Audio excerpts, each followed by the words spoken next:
Hi, good afternoon. I'm Joss Armitage from Jump PR, and we're here at BVE 2014. I'm here with three people who you may or may not know. One is Scott Robinson of Three Screen Media. The second is Ellen from NewTek, and the third is Matt Stringer of Garland Partners. We're here to talk about modern acquisition methods and production methods and how they are changing, perhaps particularly in reference to the streaming media space and what that actually means. As you'll have seen from the intro video, we're going to be talking about Mildred, which is the name of a van. Hard to believe, I know. But anyway, Scott, you can tell us more about Mildred. I mean, well, firstly, actually, let's have a little introduction from yourself and your company, and then we'll go to the other two to do the same. Yeah, so I run Three Screen Media. We principally do live streaming, so we're a video production, live stream production company. We do a lot of stuff in sports, music, basically anything that is live today. Okay. NewTek. I'm sure a lot of people will be familiar with NewTek, but give us the basics. Yes, a lot of people do know NewTek. Actually, your company knows NewTek very well. I'm Ellen Kamlow. I head up product marketing for NewTek. And we create integrated production gear that makes it possible for producers to go to places where they haven't been able to go before and create television programs in live video and share them on whatever screens their audiences are watching. Just before we come to you, Matt, just sort of integrated production, studio in a box is a term I've heard before, but what does that actually mean? Well, what we call it actually is the most complete multi-camera production system on the planet, and that's because I bet you do. Because we've counted them as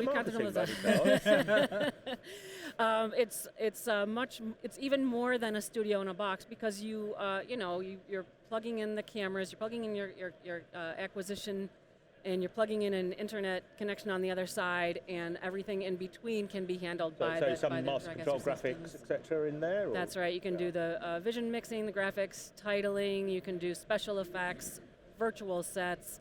You can do the sort of thing I need to make my flat look better. Yes, that's right. Yeah. For anyone watching on screen. Cool.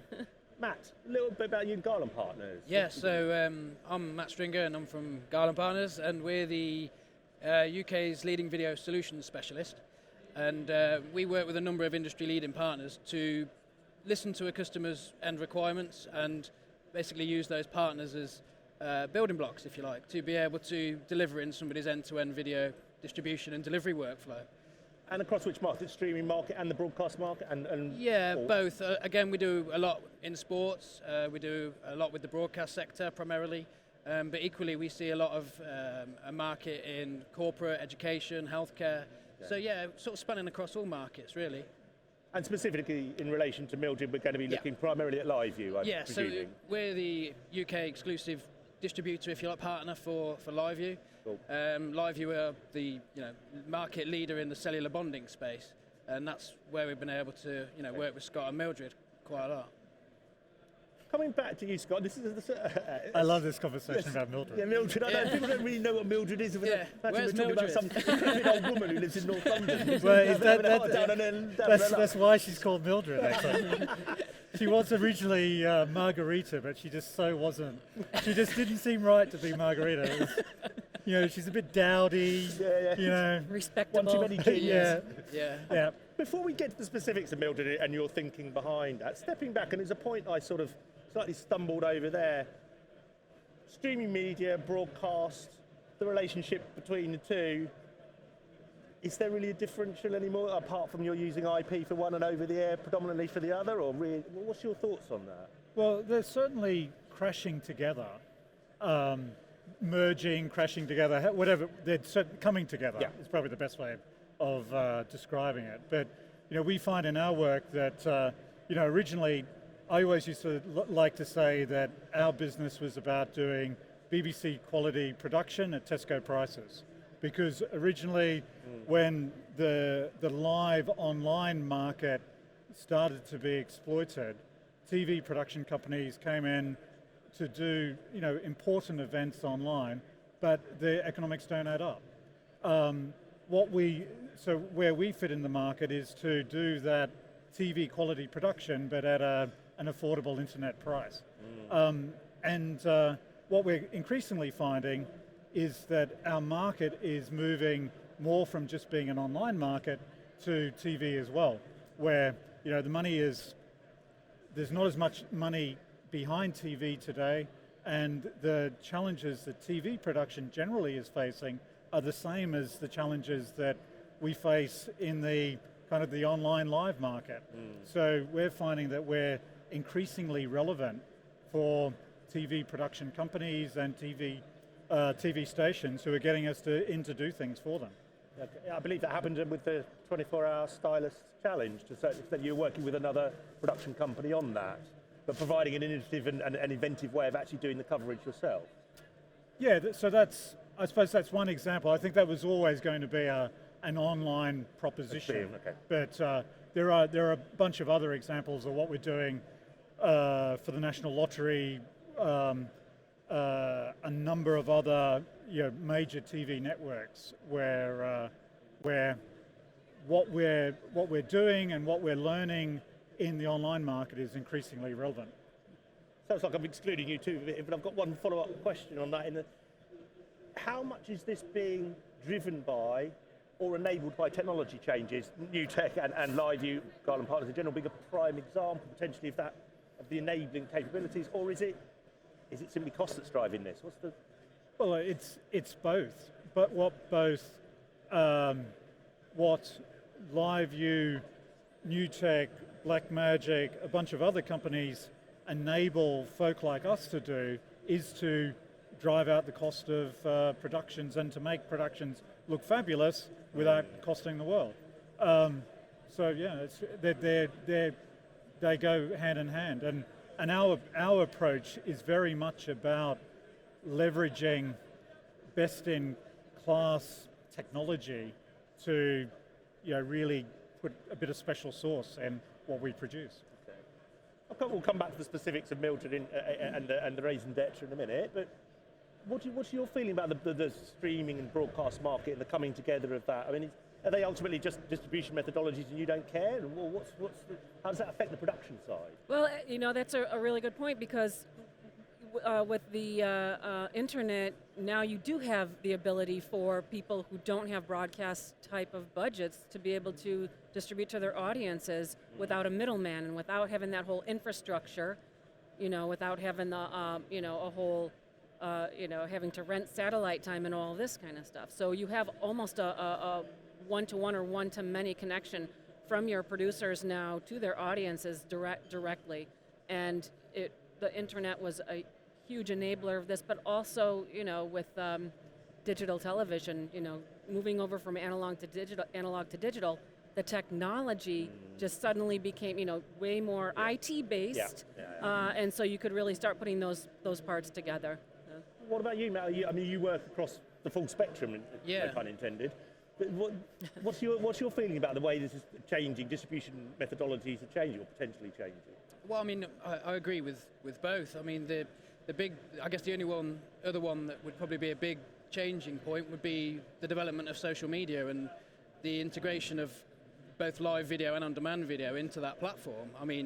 We see more and more demand, and it's growing exponentially. So the more platforms that there are going to be, and they're increasing every day, surely means that there's going to be a greater demand and need for content ultimately. So being able to use something like LiveView to be able to bring the price point down for that delivery mechanism but not compromise on quality, I think is the key deciding factor for most people who are looking to deploy that sort of technology, really. Okay.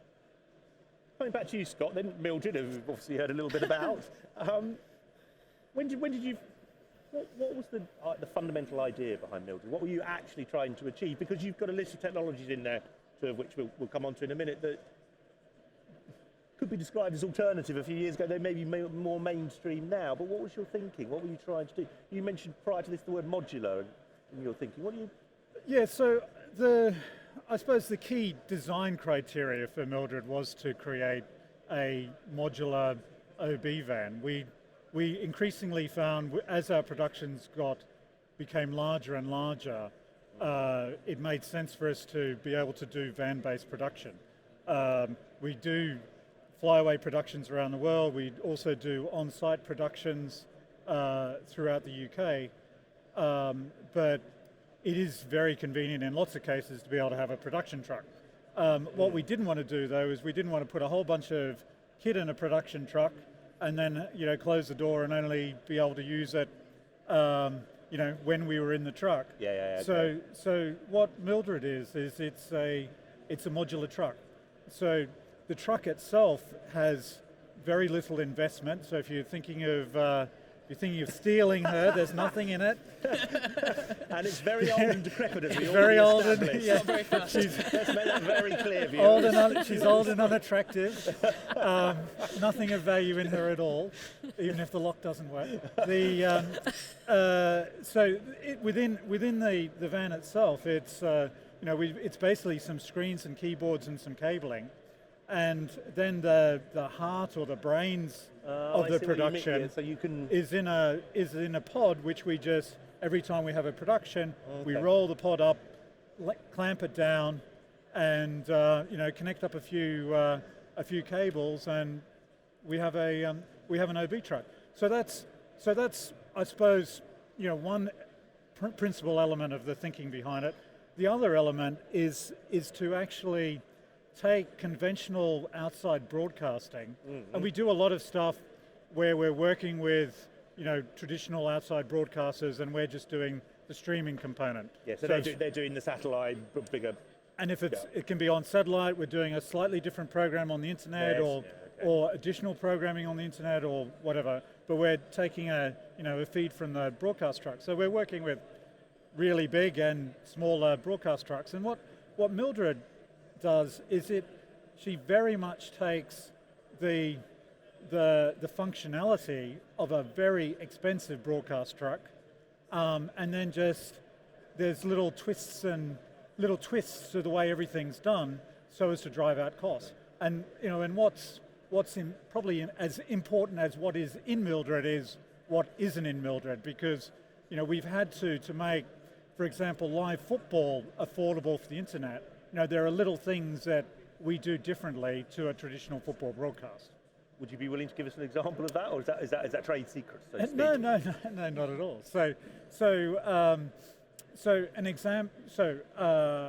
One example is the racking of cameras. Yeah. So we don't rack cameras at all, and we're just seeing a VT now of a Mildred production. So this is done in Mildred with gear from NewTek, LiveView, Blackmagic, all the other bits and pieces that are in Mildred, and this just gives you a bit of an idea of the level of production that we're able to achieve in a small van.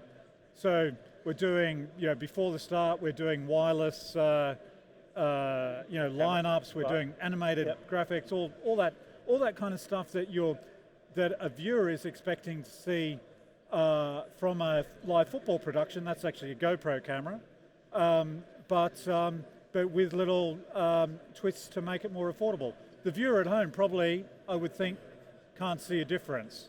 But if you're a football cameraman and have been shooting football for the last 20 years, you can see a difference, and you probably tear your hair out to work with us, because we force people to just do things a little bit differently. Okay. Before I come back to you two, we've got one additional question. In terms of the actual, when you're sitting down planning Mildred, and how do you find out the pieces of equipment, the information about them, the technical requirements? Is it trade shows or Google or prior knowledge? I mean, I know you had a relationship in inverted commas with these two before, but how do you go about, because there's so much technology out there and it's changing all the time, how do you do it? I don't know really. It's Lots of reading. Osmosis? yeah. Well, it is a little bit like that. I think that one of the things that is incredibly useful for us, which is an element of the NewTek relationship actually, is the forums, where there's a community, a global community of people who leverage NewTek equipment, and we talk amongst ourselves about the NewTek gear and other gear that we're using within our productions. And if anyone has a question about kind of the wider application of, how do you bring a live iPad feed into a production, there are a lot of people there who are up for sharing their knowledge. So I suppose principally it has actually been forums like that, which we also try to contribute to, where the global community of video, live stream production companies, people like us who are kind of leveraging the latest and greatest of technology, are kind of working together. Yeah, certainly our partners also help a lot in generating ideas for our production. So for example, you mentioned a gig we did for Stylist magazine, and we did live coverage from the back of a dog, and that was something which was I suppose we first discovered about the technology at a trade show. When we first saw it, it was a live view technology. We thought, what on earth are they doing? I can't think of any reason why you'd ever want to use that. This is that's the most ridiculous thing I've ever heard. It's a smartphone app on a phone, and and now now we're huge fans of the technology, because it's not every day that we're trying to broadcast from back of a dog. From a little dog too, not a big dog, a teeny tiny little dog. But doing live from audience members, live view of during a music performance, the performer being able to show their view of the their experience of the event. It's actually really cool. And today we're doing live using a bit of technology from both these guys. We're doing live coverage of Paris Fashion Week arrivals, and we have our cameraman is running an iPhone. It astounds me, the capabilities of modern technology and the compact form of it. But coming to you, Matt, first. Yeah. How much interest are you seeing in cellular bonding generally, which is what we're talking about, the combining of multiple networks to provide a broadband pipe using a single piece of equipment? But now we can do this on a smartphone? The thing that brings it all together, I suppose, is the whole management of it all as well. Bringing in all of these feeds that you're going to have coming in publicly into a single interface to control everything, I think is one important thing. But live view's roots started in the broadcast industry, really, as a news acquisition tool from the backpacks that everybody sort of knows and loves from live view's end. And then what they've done over the last sort of 3 years is they've really noticed a big change in the market, and in technology. So in doing that, they've sort of developed a set of solutions to suit all different levels of different requirements, whether that be smaller units or iPhones or whatever it may be. And I think largely driven from initially user-generated content, people wanting to be able to send content in and getting views of stage shots and all that sort of thing. But again, it's not compromising on quality, being able to do a collaboration of all of these live feeds at broadcast grade quality in a single entity in one place. Brings everything together in helping you manage that. But we're seeing people from big broadcasters, all the way down to the littler sort of smaller OB and production companies using both options. Clearly there was some, certainly from tier one broadcasters, hesitancy in the market to start with because of potential failure live. Guaranteed or QoS in a sense. Yeah. But you're using cellular networks which don't have QoS fundamentally. Has that been overcome now, do you think?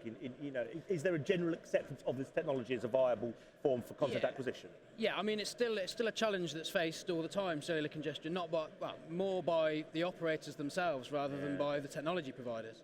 But with regards to the changes in it, I think that having multiple providers in a single unit and having resilience in that sense really helps raise the bar to the expectations of what broadcasters and ultimately the viewers expect from a live broadcast. So coming to new tech then, in your technology, Scott's used the word modular in a different way, but do you take a modular approach to your range in the sense of the amount of technology you're actually putting into each device? Because some people are only going to want a very simple, they're not going to want master control necessarily.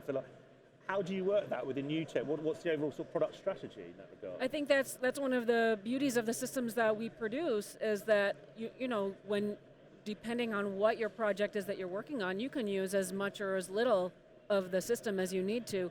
And you brought up an important point about, you know, what's not in the truck, right? And one of the things that may not be in every truck and every project is a large crew. You might just have a couple of people or one person multitasking, and you can just determine, okay, who's going to multitask on what different responsibilities, and that's what they operate.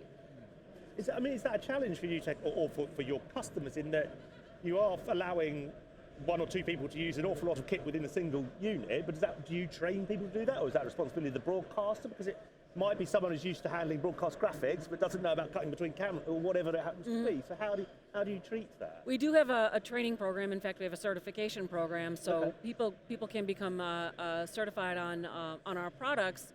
But in addition to that, they can start with what they know. Start with vision mixing. Start with, you know, using it as a production switcher and then adding your titles to it.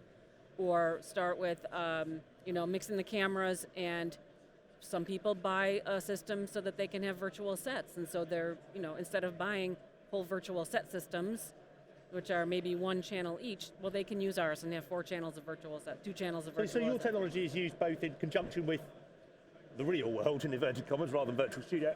So broadcasters, you're operating both? Very in conventional workflows and in these new workflows. It's you know, that's really one of the big values of it, is that if you have a workflow already in place, that's great. You can use this along with it.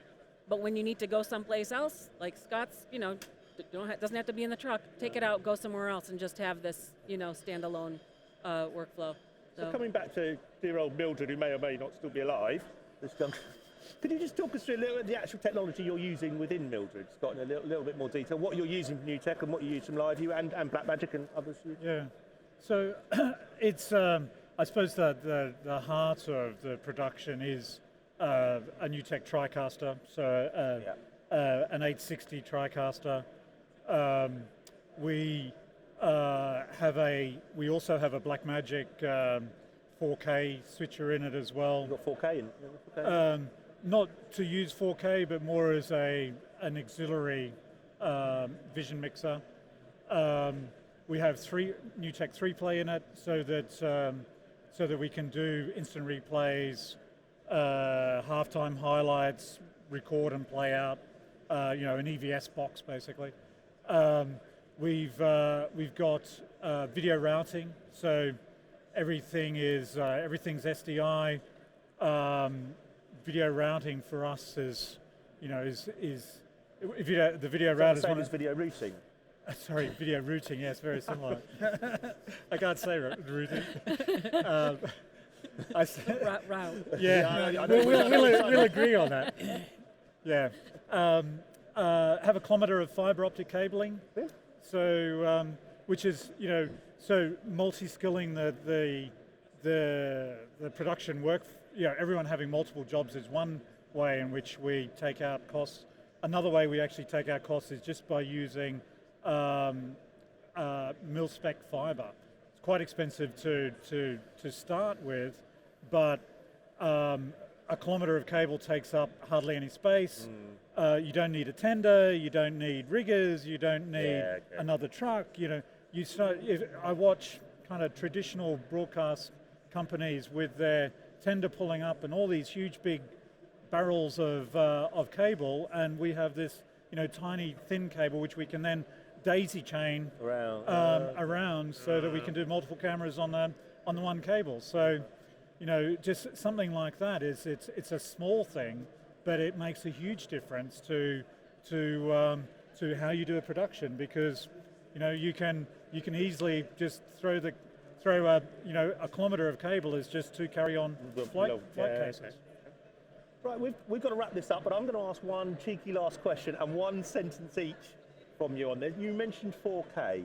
When do you think, I'll start with you, Matt, one Thanks sentence. for that. When do you think in the UK market we're going to see the first DTH or cable 4K signal received in the home? when one of the big broadcasters adopt it. What about the US? Quick thoughts on that. 4K, real for the home market within the next 2 or 3 years, or? Oh, that's a tough one. That's a Who tough knows? one. I am putting you on the spot. You know, in sport, it's great because you can Super zoom into slow-mo, full yeah. HD. Yeah, So I think it has limited relevance. We're talking about convergence of the online and broadcast markets. One of those ways that the markets are crashing together is in the living room. Yeah. And for a generation of people that we do a lot of productions for, which is younger people, they're cutting off their TVs. TV, yeah. So Yeah. TV for them is TV over the internet, 4K over on the internet. It's possible, but I don't think it's any time soon in terms of a